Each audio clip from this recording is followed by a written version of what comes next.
Hello friends, welcome back to my channel. आज इस video में हम परिवर्तनी एकादशी के बारे में जानेंगे। इसका शुभ मुहूर्त क्या है, पूजा विधि व महत्व के बारे में जानेंगे। हिंदू धर्म में भाद्रपद माह के शुक्ल पक्ष की एकादशी का बहुत ही महत्व है।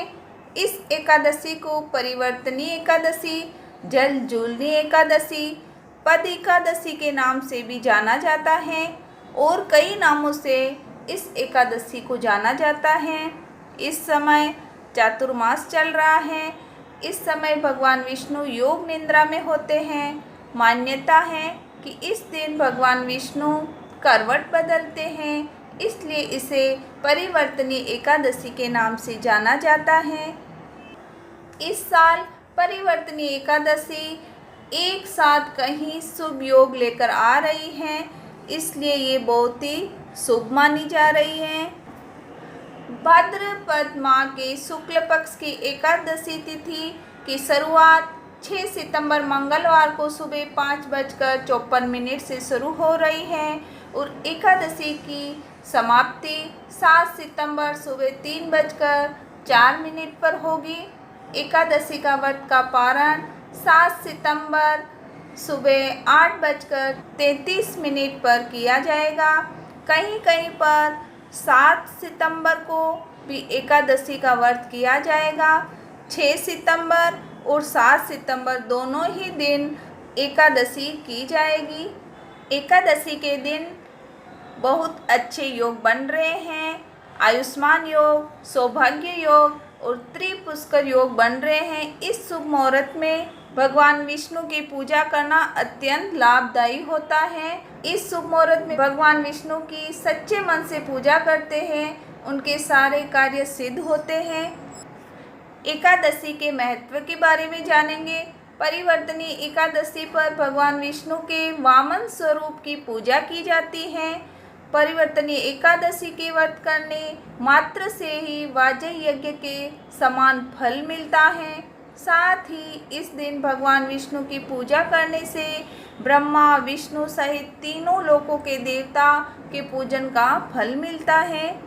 अब हम भाद्रपद की शुक्ल पक्ष की एकादशी की पौराणिक कथा के बारे में जानेंगे।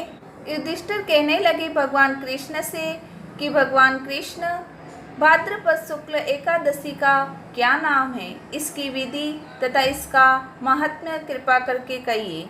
तब भगवान कृष्ण कहने लगे कि इस पुण्य स्वर्ग और मोक्ष को देने वाली तथा सब पापों को नाश करने वाली उत्तम वामन एकादशी का महात्म्य मैं तुमसे कहता हूँ, तुम ध्यानपूर्वक सुनो। यह पदा परिवर्तनी एकादशी जयंती एकादशी भी कहलाती है। इसका यज्ञ करने से वाजपेयी यज्ञ का फल मिलता है। पापियों के पाप नाश करने के लिए इससे बढ़कर कोई उपाय नहीं है। जो मनुष्य इस एकादशी के दिन मेरी वामन रूप की पूजा करता है, उससे तीनों लोग पूज्य होते हैं। अतः मोक्ष की इच्छा करने वाले मनुष्य इस व्रत को अवश्य करें। जो कमल नयन भगवान का कमल से पूजन करते हैं, वह अवश्य भगवान के समीप जाते हैं। जिसने भाद्रपद शुक्ल एकादशी को व्रत और पूजन किया, उसने ब्रह्मा, विष्णु सहित तीनों लोकों का पूजन किया। अतः हरिवासर अर्थात एकादशी का व्रत अवश्य करना चाहिए। इस दिन भगवान करवट लेते हैं, इसलिए इसको परिवर्तनी एकादशी भी कहते हैं। भगवान के वचन सुनकर युधिष्ठिर बोले कि भगवान, मुझे अति संदेह हो रहा है कि आप किस प्रकार सोते हैं और करवट लेते हैं तथा किस तरह राजा बलि को बाधा और वामन रूप रखकर क्या क्या लीलाएं की, चातुर्मास के व्रत की क्या विधि है तथा आपके शयन करने पर मनुष्य का क्या कर्तव्य है, सो आप मुझे विस्तार करके बताइए। श्री कृष्ण कहने लगे, हे राजन, अब आप सब पापों को नष्ट करने वाली कथा का स्मरण करें। त्रेता युग में बलि नामक एक दैत्य था। वह मेरा परम भक्त था। विविध प्रकार के वेद सूक्तों से मेरा पूजन किया करता था और नित्य ही ब्राह्मणों का पूजन तथा यज्ञ के आयोजन करता था। लेकिन इंद्र से द्वेष के कारण उसने इंद्रलोक तथा सभी देवताओं को जीत लिया। इस कारण सभी देवता एकत्रित होकर सोच विचार कर भगवान के पास गए। बृहस्पति सहित इंद्रादिक देवता प्रभु के निकट जाकर नतमस्तक होकर वेद मंत्रों द्वारा भगवान का पूजन और स्तुति करने लगे। अतः मैंने वामन रूप धारण करके 5वां अवतार लिया और फिर अत्यंत तेजस्वी रूप से राजा बलि को जीत लिया। इतनी वार्ता सुनकर राजा युधिष्ठिर बोले कि हे जनार्दन, आपने वामन रूप धारण करके उस महाबली दैत्य को किस प्रकार जीता? श्री कृष्ण कहने लगे, मैंने वामन रूपधारी ब्रह्मचारी बलि से 3 पग भूमि की याचना की थी और याचना करते हुए कहा, ये मुझको 3 लोक के समान है और हे राजन, ये तुमको अवश्य ही देनी होगी। राजा बलि ने इसे तुच्छ याचना समझकर 3 पग भूमि का संकल्प मुझको दे दिया और मैंने अपने त्रिविक्रम रूप से बढ़ाकर यहाँ तक कि भूलोक में पद, भूलोक में जंगा, स्वर्गलोक में कमर, महलोक में पेट और जनलोक में हृदय, यमलोक में कंठ की स्थापना कर सत्यलोक में मुख करके ऊपर मस्तक स्थापित किया। सूर्य, चंद्रमा आदि सब ग्रह गण, योग, नक्षत्र और इंद्रादिक देवता, शेष आदि सभी नाग गणों से विविध प्रकार से वेद सूक्तों से प्रार्थना की।